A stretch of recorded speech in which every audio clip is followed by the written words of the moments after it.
This video is for interpretation of a statute chapter, and this is just a revision video that you can watch before reading book back questions in ISM of this chapter. It is just a revision video that you can watch before reading it, so that you can understand and complete it quickly when you read the book back questions. So it will be helpful for good understanding and revision purpose. So let us get into this chapter. Interpretation of statute. Why interpretation of statute chapter is there? Why means it is not that in court and all, it is not that the act which are available is always straightforward towards the particular case or particular problem they are undergoing. So it will always have some uncertainty or some defects in it. So that is where interpretation of statute comes into force, and interpretation of statute will help in giving real meaning for the words that are used in the statute, which are inconsistent and not clear and which are uncertain. So for those things, interpretation of statute will give clear meaning for resolving the conflict. So if the interpretation of statute chapter is there for clearing the defects that are used in the languages used by experts to draft the acts and rules, laws, etc. So interpretation of statute is there, and it is classified into two. One is legal and one is doctrinal. In legal, it follow actual rule, okay, but in doctrinal, it uses real and true meaning of the statute. Okay, in legal there are further two is there: authentic and usual. Authentic means the legislature itself we will be using for the statute, and in usual we will be referring to the judgments which have already passed in the past years, and with the reference of it we will be providing a judgment, providing or choosing a conflict in the particular case. That is usual. Then in doctrinal there is two: grammatical and logical. In grammatical we will look at ordinary rule, the ordinary word and the verbal explanation we will be look for in grammatical. But in logical we will go beyond the words that are actually used in the statute, and we will look for the intention of the statute. Okay, that is logical. So there are rules in interpretation of statute. So there are primary rules and secondary rules. In primary rules there are 6 rules. If primary rules are not applicable, then we can look for secondary rules. So in primary rules, where there is literal, reasonable and other rules are there. The first rule is literal, and it is like in the sentence and words that are used in the statute, it is like we will look it in ordinary course only, ordinary natural course only we will look at it and not further. So it is the one thing. And in the rule of reasonable construction is the words and sentences that are used in the statute is there, no, for that it will be like a sensible meaning should be given by this rule. So then rule of harmonious construction, and there will be one or more provision which cannot reconcile, with each other. So we will give every interpretation for every possible way to affect all of them. Okay, so it is harmonious construction. So rule of beneficial construction is like it is also ordinal Heron's it is like it is we can tell beneficial construction as Heron rules. It also called as purposive construction and mischief rule.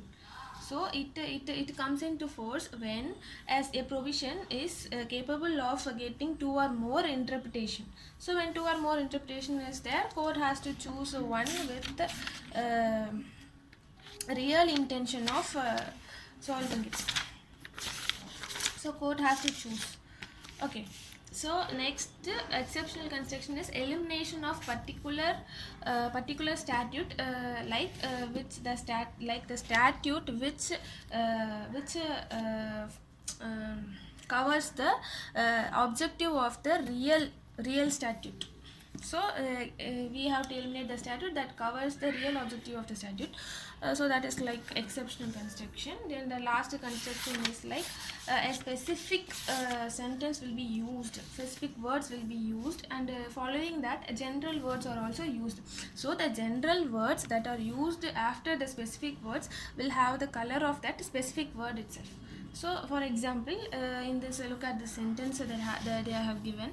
So in consequence of war and disturbance or any other cause is just a general word, but this consequence of war as disturbance, these are special words, so specific words. So other causes means it should have the kind of this war and disturbance only, not anything else. So this is the final rule of interpretation of statute. So we will get into the summary and the book back question of interpretation of statute. So it is like I have already told you, interpretation of statute helps in finding of the meaning of ambiguous words and expressions given in the statute, and it also resolve inconsistency. Okay, if there is one provision, it represents two interpretation, means court has to choose that interpretation which represents the true intention. Okay, true intention of the legislation. So the first question, beneficial construction. So in beneficial constructions or Haydon's rule, and it also called as purposive and mischief, I told you, no. So the same Haydon's rule means we have to consider four matters in first law before making act. The current act is there. Before making this current act, the law has been there, no, before.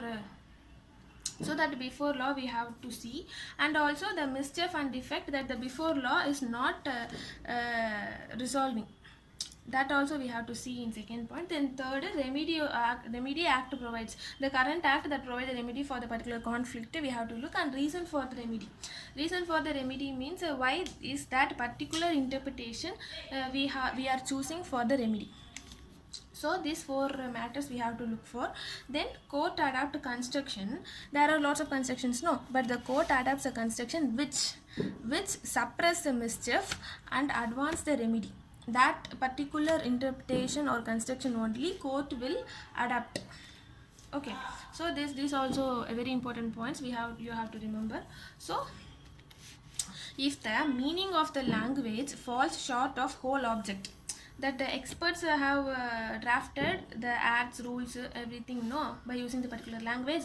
So if that language shortfalls of whole object, it have to extend the meaning attributed to words. இதுக்கு meaning extend பண்ணணும். So for example நீங்கள் வச்சுக்கோங்க, workmen's compensation act வச்சுக்கோங்க, அதோட object வந்து public safety is the object.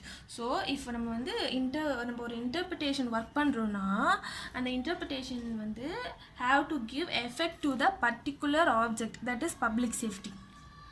Okay, so in workmen's compensation act அதோட object என்ன, compensation to workers.